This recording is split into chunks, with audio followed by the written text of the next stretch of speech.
va parler de Mandukasana. Mandukasana, c'est la posture de la grenouille. Cette posture, elle agit puissamment sur l'ouverture du bassin, l'ouverture des hanches, qu'elle débloque.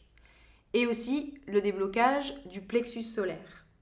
Ce faisant, elle va permettre au souffle, à l'énergie, de mieux circuler.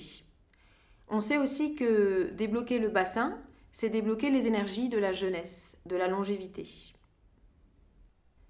Mandukasana, c'est aussi une pratique qui va réguler le système endocrinien, le système hormonal, en lien direct avec nos humeurs, bonnes ou mauvaises, vulnérables ou plus fortes par rapport à la vie de tous les jours.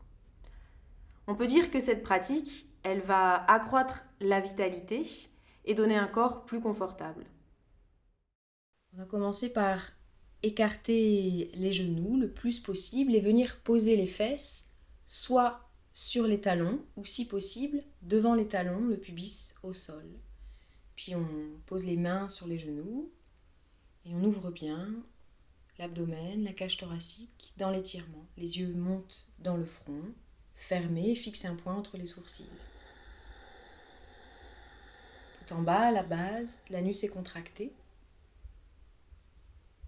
Et on va visualiser le souffle qui circule dans l'axe, dans la colonne, de la base jusqu'au sommet du crâne à l'inspiration et trajet inverse sur l'expiration. On va rythmer le souffle. Un temps d'inspiration, 4 temps de rétention à poumon plein et 2 temps d'expiration. Donc, pour partir par exemple, j'inspire sur 3, je tiens à plein 12 et j'expire 6 temps. Le souffle qui part bien du ventre. Et à ça, on peut ajouter un mantra qui va davantage canaliser le mental.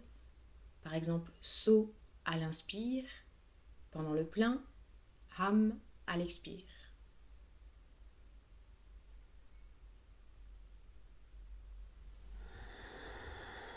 3 souffles, 5 souffles, 7 souffles.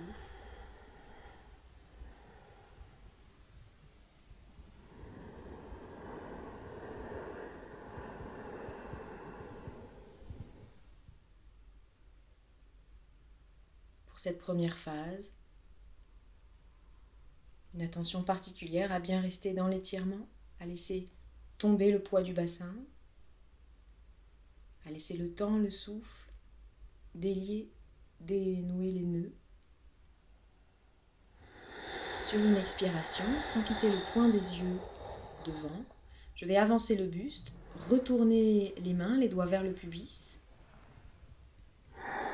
Les mains sont placées sous les épaules et sur une inspiration, je vais incliner la tête vers l'arrière et venir fixer un point au plafond.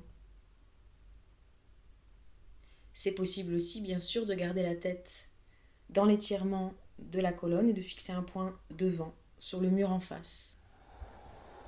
On lâche complètement le poids du bassin. On appuie sur les genoux, les mains. On pousse un peu dans les mains pour redescendre les épaules, ne pas avoir le cou complètement engoncé.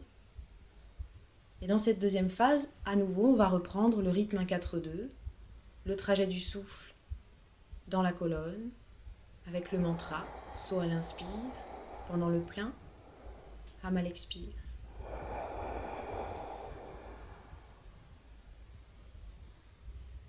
Le corps est immobile. Seul le souffle, la visualisation, le mantra circulent. Et sur une expiration, je vais ramener la tête dans l'axe, retourner les mains. Les fesses reviennent sur les talons ou bien devant les talons. J'en profite pour dire que tout du long de la pratique, les gros orteils restent en contact. Puis on va faire un dernier souffle sur le rythme 1-4-2, dans la verticalité.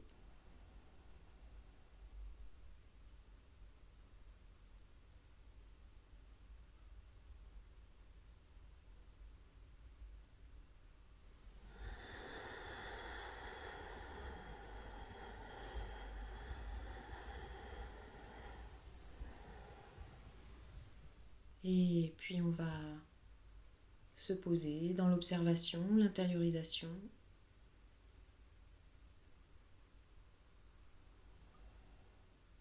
Ressentir là où ça agit, là où ça réagit. Et enfin, poser le front au sol et se déposer dans l'embryon d'or, les yeux fermés. On lâche complètement le souffle. On devient témoin